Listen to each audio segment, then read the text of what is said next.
Olá, gente, boa noite, sejam todos bem-vindos. Uma boa semana para todos, uma semana abençoada, com muita paz, muitas conquistas, muita saúde. O resto a gente corre atrás, né? Pois é, estou trazendo hoje para bater aquele nosso bate-papo o Dr. Luiz Anísio Vana. Ele é cirurgião. Nós vamos falar hoje, já está aqui o Dr. Luiz, que chega no horário certinho. Doutor Luiz, hoje nós vamos falar sobre cirurgia das pálpebras. Muita gente, às vezes não é nem uma questão de idade, pessoas jovens, às vezes precisam fazer uma cirurgia. Então vamos saber dele como nós podemos fazer esta cirurgia, que tem pessoas que caem tanto que às vezes ficam com dificuldade até para enxergar. É uma questão estética, mas é uma questão também de saúde. Eu tenho uma amiga que a filha dela, com 23 anos, precisou de fazer. Tá muito jovem, tá? Mas às vezes não é a questão da idade aí. E vamos saber dele tudo o que que tem aí para deixar a gente melhor, mais jovem, porque quem não quer ficar mais jovem, mais bonitão, mais bonitona, né? Final do ano aí, as coisas já melhorando, graças a Deus. E hoje está fazendo 2 anos de morte do Gugu Liberato, né? Este homem tão incrível. Até queria chamar a atenção de vocês também, porque o Gugu, mesmo depois da morte dele, ele deixou sua marca da bondade. Era uma pessoa que eu sempre encontrava com ele na televisão, podia passar um tempo sem vê-lo, e quando eu encontrava com o Gugu, ele tratava a gente com carinho, com respeito, que dá uma saudade. Que pessoa maravilhosa, que ser humano abençoado, que deixou sua marca. Doações de órgãos, tá? Todos nós devemos ser doadores. O Gugu, após sua morte, ele, usando parte do seu corpo, melhorou a saúde e salvou vidas de 50 pessoas. Não vamos ser egoístas, vamos ser também doadores, fazer o bem, como o Gugu fez. Eu acho que isso vai fazer a diferença na nossa vida, em passar por aqui, né? Vera, boa noite, Vera, Rosângela, boa noite a todos, sejam todos bem-vindos. Então, só enrolando um pouquinho, o doutor já está aqui, doutor Luiz Anísio Vana, ele já está aqui, mas estava esperando vocês entrarem para o nosso bate-papo. Deixa eu achar o doutor Luiz aqui. Deixa eu ver aqui. Está aqui. Doutor Luiz entrando. Boa noite, sejam todos bem-vindos. Raimunda, Jesué, Leonel. Ô, doutor, boa noite. Boa noite, sempre um prazer estar aqui com você, André, e com todos os seus ouvintes. Obrigado por você estar mais uma vez aqui com a gente. Você é mil, né? Além de ser um profissional extraordinário, que a gente sabe e conhece, a gente tem muitos amigos em comuns, alguns amigos em comum, a gente sabe o profissional que você é. Fora isso, a pessoa que você é, que está sempre disponível em trazer informações para as pessoas. Muito obrigado, tá? Muito obrigado mesmo pelo seu carinho, por estar sempre aqui disponível, trazendo seus conhecimentos. Eu que agradeço, é sempre um prazer, André. Doutor, esta cirurgia das pálpebras, elas precisam ser feitas em hospital ou ela pode ser feita em consultório? Nós possuímos as pálpebras superiores e as inferiores. As pálpebras superiores, elas são cirurgias bem mais simples, porque a pálpebra superior é uma cirurgia mais superficial, tem mais pele para ser retirada do que bolsa de gordura. Então, geralmente, quando é só pálpebra superior, você faz essa cirurgia com grande facilidade, apenas com anestesia local do próprio consultório. Já as pálpebras inferiores, a pálpebra inferior ela já tem um grau de complexidade um pouco maior. Ela é uma cirurgia mais profunda. É uma cirurgia que você não tem tanta quantidade de pele para retirar, mas você tem umas gorduras internas que tem que ser tratado, e isso às vezes há necessidade de você fazer uma sedação na paciente, senão ela vai ter dor durante o ato operatório. Então, quando é apenas a pálpebra superior, eu consigo tranquilamente realizar no próprio consultório com anestesia local. Quando tem que fazer a pálpebra inferior, aí eu prefiro realizar a nível hospitalar com uma sedação acompanhada do anestesista. Doutor, essa questão de ter as pálpebras caídas, que é o popular que todo mundo fala, né? Isso independe, às vezes, de idade. Tem casos, né, doutor, de pessoas que precisam fazer muito cedo essa cirurgia, não precisa? Porque pode começar a atrapalhar até a própria visão da pessoa, né? A pálpebra caída a gente chama de pitose palpebral. O que é mais comum é a pitose palpebral senil. Pitose palpebral senil é aquela que, no decorrer da idade, vai aumentando a quantidade de pele, a pele pesa na pálpebra e você começa a ter dificuldade para enxergar, principalmente o campo visual lateral. Agora, existem também a pitose palpebral congênita, que é aquela pessoa que já nasce com a pálpebra caída e você tem que fazer a cirurgia justamente para melhorar a visão nesse olho que a pálpebra está caída. E além da congênita, que é quando a pessoa já nasce com essa pálpebra caída, também pode existir as pitoses, que são as pálpebras caídas, traumática, pós um acidente.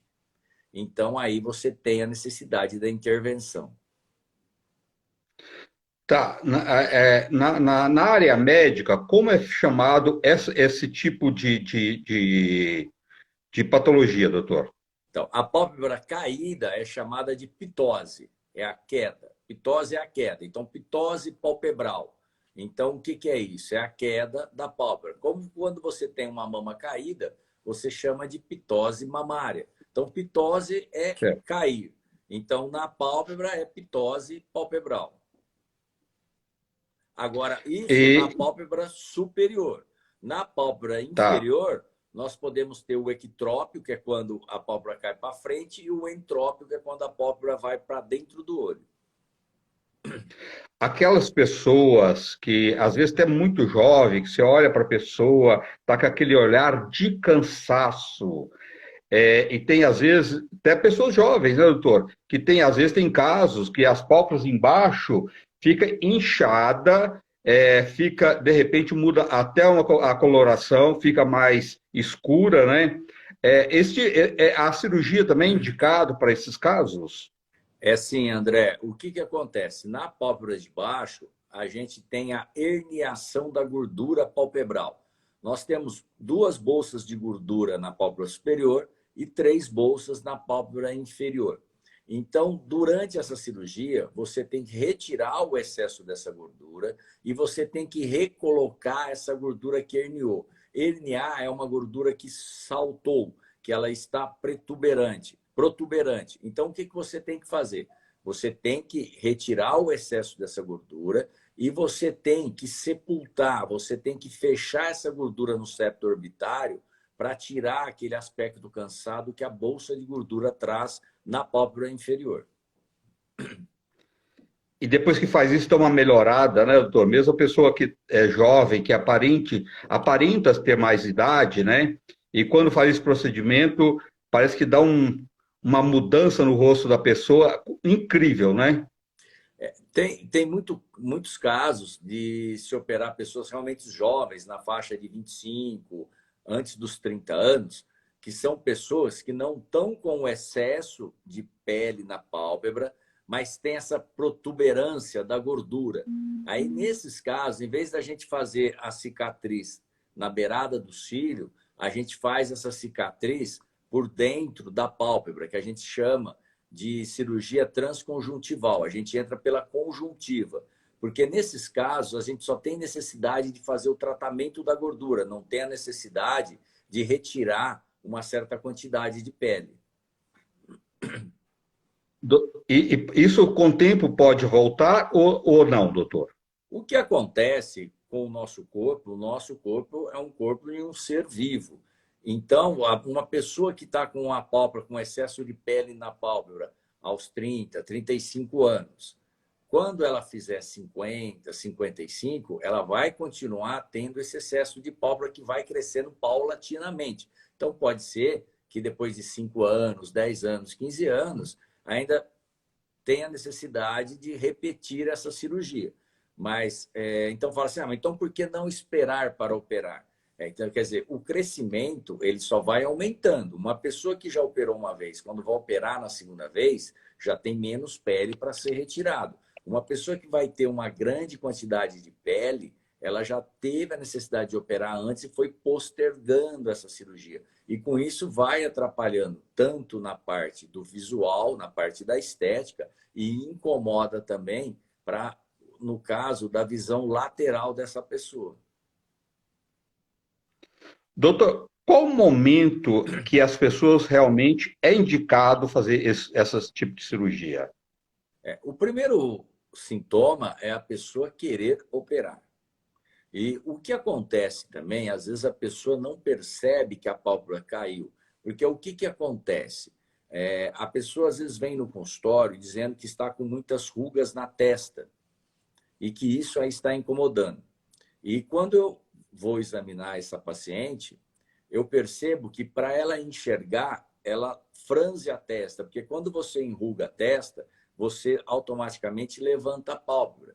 Aí é quando eu mostro para o paciente que essas rugas na testa está sendo proveniente do esforço que ela está fazendo na região frontal para compensar aquela pálpebra que está caída.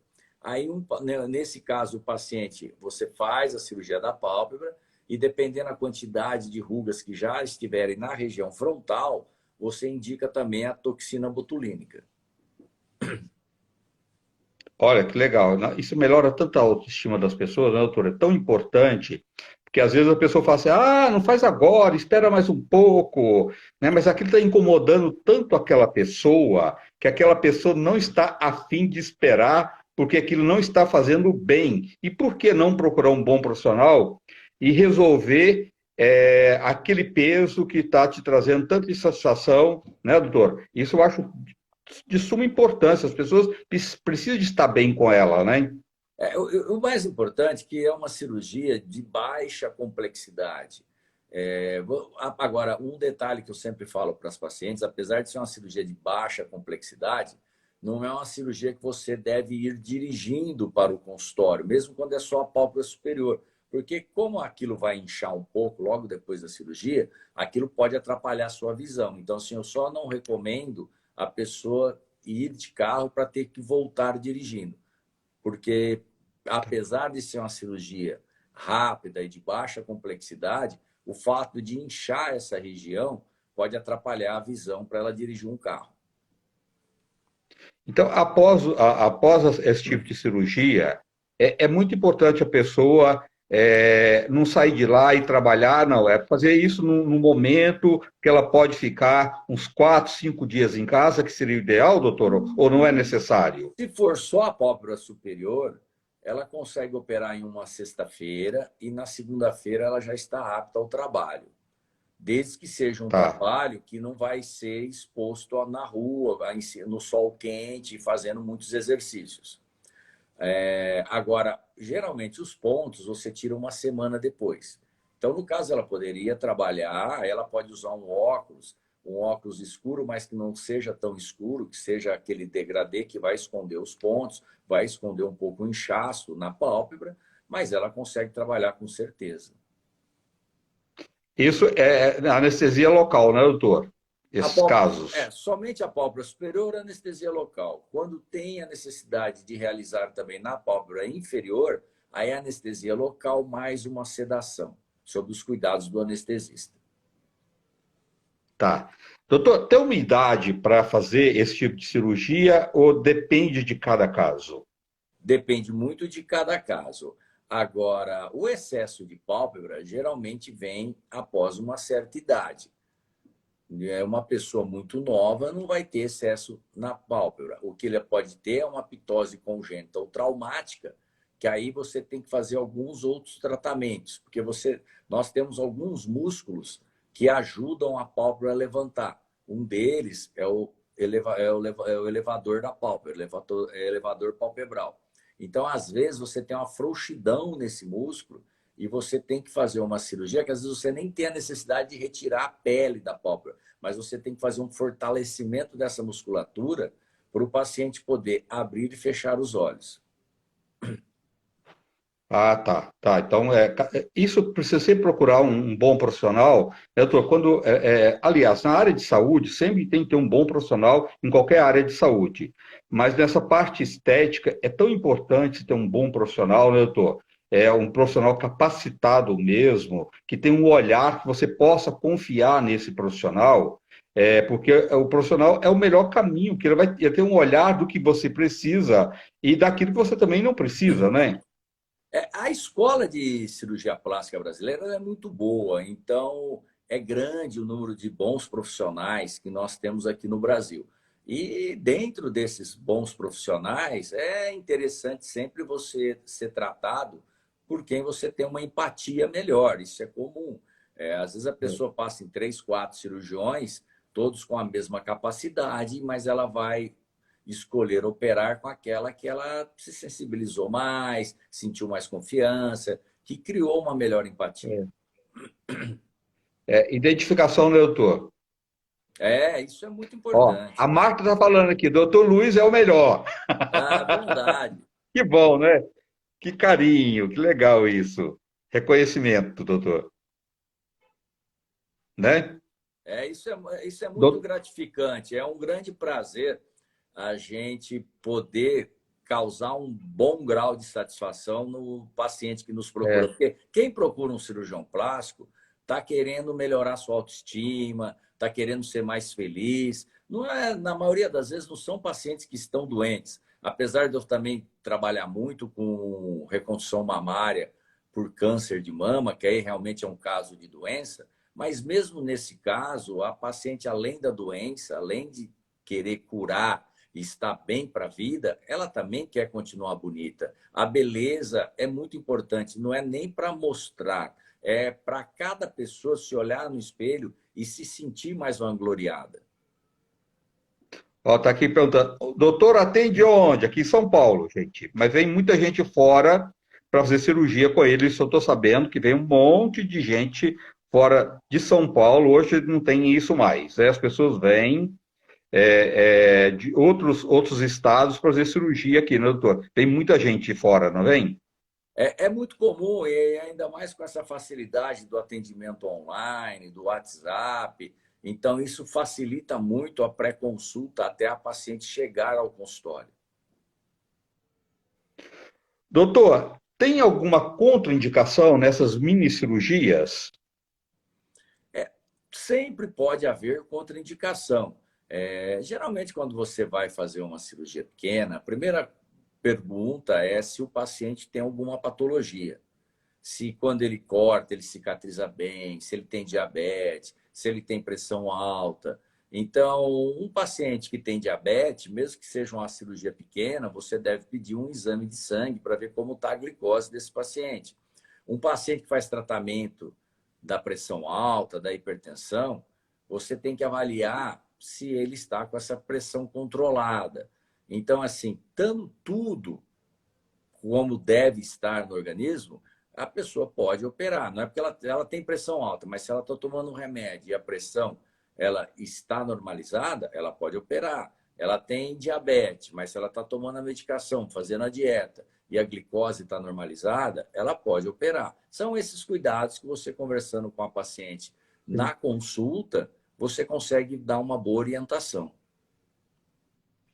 Doutor, tem um momento que é mais indicado, na época do frio, ou na época do calor, a gente deve evitar as cirurgias, ou tudo isto é bobagem, tanto faz. Não faz diferença a pessoa operar no frio ou no calor. O que faz diferença é se a pessoa fala assim, doutor, eu estou com uma viagem marcada daqui a um mês que eu estou indo para a praia, eu vou pegar muito sol. Então é isso que às vezes restringe a cirurgia. Agora, se está calor ou se está frio, está muito calor, mas a paciente não vai para o sol, ela pode operar sem problema algum. Tá. Os pacientes têm que ter um certo cuidado. Não, a orientação médica é tão importante pós-operatória, né, doutor? A pessoa fazer, manda eu colocar compressas de gelo, faz isso, não pega sol, né? Alguma cirurgia, não levanta o braço. É tão importante o paciente fazer a parte dele, porque o resultado depois é muito melhor, não é, doutor? Quando o médico e o paciente faz a coisa em conjunto, né? Não precisa ser nada assim tão absurdo, mas você tem um limite que você tem que seguir de orientação do que aquele seu médico te avisou. Você tem um limite. Sim. Também não precisa ser nada assim absurdo, aquele repouso absurdo, mas dentro de alguns limites, nas primeiras horas da cirurgia, nos 2, 3 primeiros dias, você fez a cirurgia de pálpebra. É muito importante, nas primeiras 24 horas, você ficar com a cabeça mais elevada e fazer muita compressa gelada, porque aquilo vai evitar de causar um maior edema, um maior inchaço. Tá. Os fumantes, pode fazer esse tipo de cirurgia, doutor? Sim, não tem problema algum você fazer esse tipo de cirurgia no paciente que fuma. Até porque a pálpebra ela é muito bem vascularizada. O grande problema do fumante é em algumas cirurgias, tipo abdominoplastia, ritidoplastia, que você pode ter um problema de vascularização. Isso não acontece na pálpebra. Agora, é lógico, se a pessoa é fumante, está com efizema pulmonar, está com falta de ar, está com muita tosse, aí você vai ter que esperar essa pessoa ficar um período sem fumar, fazer esse tratamento pulmonar, para depois somente realizar a cirurgia. Tá. Doutor, mas assim, a pessoa que é fumante, se ela se propõe ficar uns dias antes da cirurgia sem fumar e no período também da recuperação alguns dias, isso traz uma segurança maior nessa cirurgia, na cicatrização, em tudo ou não? No caso da pálpebra, não vai fazer muita diferença, não. Agora, é Tá. lógico, sempre assim, quanto menos você fumar, sempre é melhor, independente da cirurgia ou não. Mas no caso da pálpebra, não faz muita diferença. Quanto menos a gente intoxicar, melhor, né, doutor? No geral, né? Quanto mais próximo do peso ideal, quanto menos sedentário você for, quanto menos fumar, quanto menos beber, isso é sempre bom. Agora, dentro disso, você tem aquele limiar que dá para você ter uma vida saudável, fazendo alguns excessos, sem muito abuso. Doutor, o pós-operatório depende muito de pessoa para pessoa, muda muito. Assim, tem pessoas que vai, faz uma cirurgia dessa, 2, 3 dias depois, está parecendo que não fez nada, tá? E tem outras pessoas que fica mais inchado, fica mais roxinho, tem mais lenta a recuperação. Isso muda de pessoa para pessoa? Muda sim, André. Tem pessoas que incham mais, tem pessoas que incham menos, tem pessoas que têm uma recuperação em 30 dias, parece que já não operou, tem pessoas que às vezes leva 3, 4, 5 meses para desinchar. Então, mesmo você fazendo a cirurgia com a mesma técnica em vários pacientes, você vai ter essa evolução diferente de um paciente para outro. Doutor, tomar arnica 3 dias antes e 3 dias no período, ela ajuda É, na recuperação? com certeza, a arnica não vai prejudicar.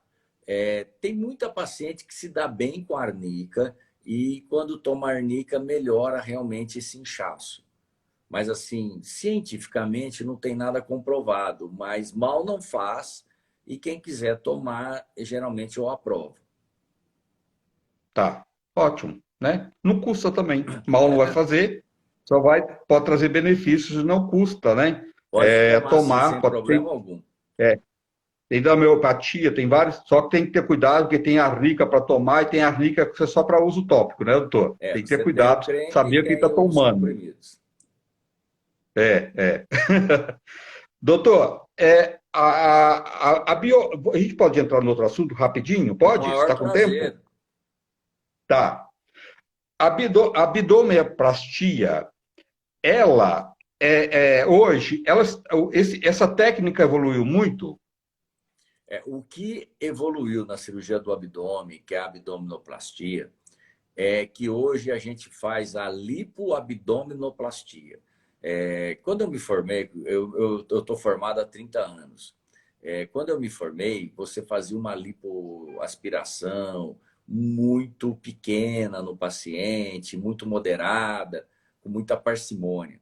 E isso evoluiu muito. Então, hoje, aquele médico que fizer só abdominoplastia, sem fazer uma lipoescultura em conjunto, o paciente vai perder muito em resultado. A não ser um caso ou outro, que o paciente fez uma cirurgia bariátrica e realmente emagreceu muito e você só tem aquela pele caída, aí você não tem a necessidade de associar a essa cirurgia de abdominoplastia, essa cirurgia de abdômen, uma lipoescultura. Mas de cada 100 pacientes hoje que eu faço cirurgia de abdômen, 98 é associado a uma lipoescultura, que aí realmente você modela, você esculpe o corpo da paciente, você já pega essa gordura e modela a região glútea, que é o bumbum, você pega essa gordura e faz o preenchimento desse suco nasogeniano, você aumenta os lábios. Então, hoje você tem um grande resultado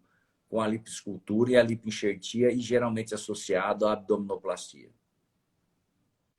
Os homens têm procurado muito esse tipo de cirurgia também, tem crescido muito, né, doutor? Principalmente aqueles que não conseguem, já fez muita academia e não consegue um resultado satisfatório. Então, procura muito esse tipo de cirurgia e o resultado sempre é muito satisfatório, não é? Hoje nós operamos muitos pacientes masculinos também, mas ainda a abdominoplastia é mais comum na mulher devido à gestação. No homem, na grande maioria das vezes, a gente resolve com uma lipoescultura, mas quando há Tá, necessidade, faz-se também a abdominoplastia. tá. A lipoescultura, a recuperação é mais rápida, doutor? Sim, porque a lipoescultura ela não tem grandes cicatrizes, são apenas alguns furos. Então você não tem aquele problema da cicatriz abrir. Então você faz uma lipoescultura na sexta-feira, na segunda-feira você vai estar um pouco inchado, um pouco dolorido, mas se você quiser, você pode dirigir, pode trabalhar, que você não vai afetar o desenvolvimento pós-cirúrgico dessa cirurgia. Tá? É importante usar cinta por um período? Geralmente, quando se faz uma lipoescultura, você vai usar a cinta pós-operatória e vai fazer a drenagem linfática, que são massagens para ajudar a tirar esse edema formado na lipoescultura.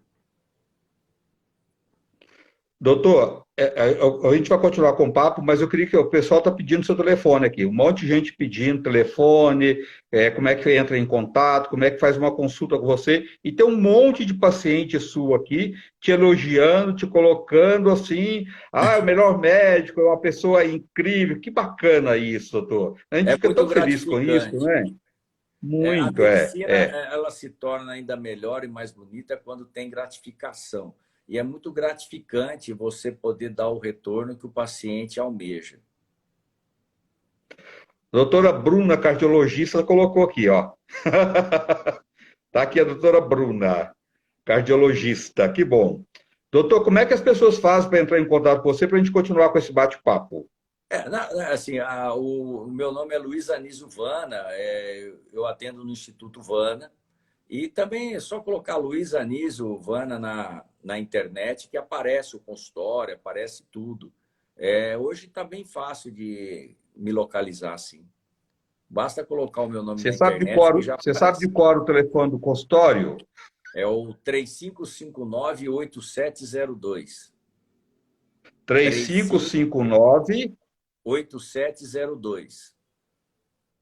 Ó, então, quem quiser marcar uma consulta, doutor Luiz Anísio Vana. Vana com W, tá, gente? Vana.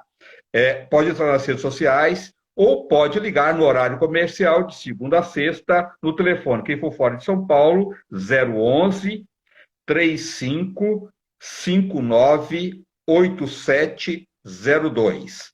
011, fora de São Paulo, 35 59 8702. 35 59 8702, tá? Depois eu coloco o número de telefone lá, no final também depois para vocês. Doutor, para poder agendar uma consulta, uma avaliação, a pessoa precisa de entrar em contato e quando online, hoje, como é que está funcionando a sua agenda? Ela vai Da encaixando os mesma horários? maneira de presencial, é só marcar com a secretária e ela faz todo o esquema para atendimento. Elizabeth Carriço, linda. Doutor, a cirurgia, qual a cirurgia que é mais procurada ainda? É, o paciente brasileiro, a mulher brasileira, no geral, ela valoriza muito o corpo. Então, ainda o que mais se faz é a cirurgia corporal. É a cirurgia de mamoplastia, de prótese mamária, uma abdominoplastia, a lipoescultura. E o que acontece é que em quase todas as cirurgias você sempre relaciona junto uma lipoaspiração. Mesmo quando você vai fazer só a cirurgia das mamas, você faz, na maioria das vezes, tem necessidade de fazer uma lipo do lado da mama, tirar aquela gordurinha na axila. Então, se a gente for ver a cirurgia que mais faz, acaba sendo a lipoaspiração, porque mesmo quando a pessoa não vai simplesmente fazer uma lipoaspiração, vai fazer uma cirurgia de mama, ela sempre tem um complemento com uma lipoaspiração. Mas o que mais se faz mesmo no Brasil é a cirurgia de corpo. Doutor, muita gente gostaria de fazer, mas tem insegurança, tem os medos, né? Que é normal, é humano, né? O que você diria para as pessoas que têm medo? Elas podem fazer, desde que seja um bom profissional, tem um bom anestesista, tem um bom hospital, para ela ficar mais segura, ela pode fazer com mais segurança hoje as cirurgias?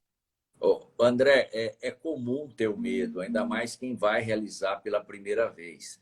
E a gente Primeira tem vez. muitas notícias saborosas na mídia. Assim, a gente vê algumas barbaridades que até me incomodam muito também, nos deixa assim bastante preocupado.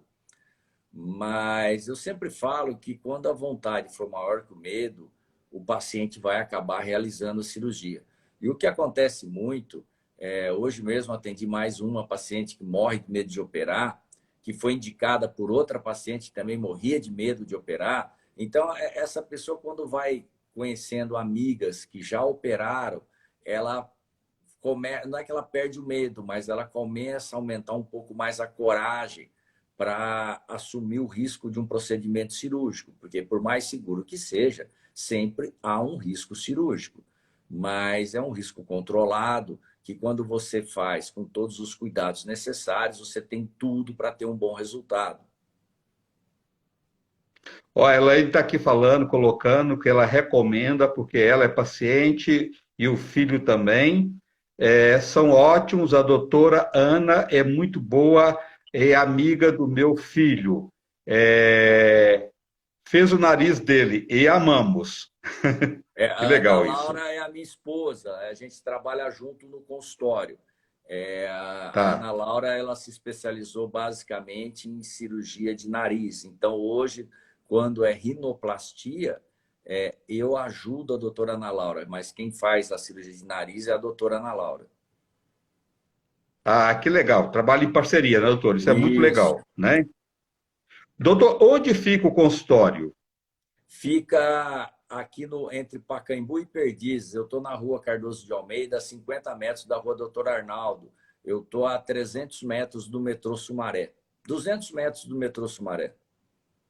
Super fácil de ir. Se quem não quiser ir de carro, pode ter de metrô, né, doutor? É assim, eu Né? estou a Pode deixar 200 o carro metros do metrô, é bastante próximo, sim. Mas quem É quiser ir de verdade, é carro verdade. também tem estacionamento na clínica, é bastante fácil o acesso. É. Doutor, a parte capilar, vocês fazem lá? Eu não faço. Cabelo eu não faço. Geralmente eu sempre indico para algum amigo que faz o cabelo. Na parte da Tá. cirurgia plástica, eu só não faço tratamento com implante capilar.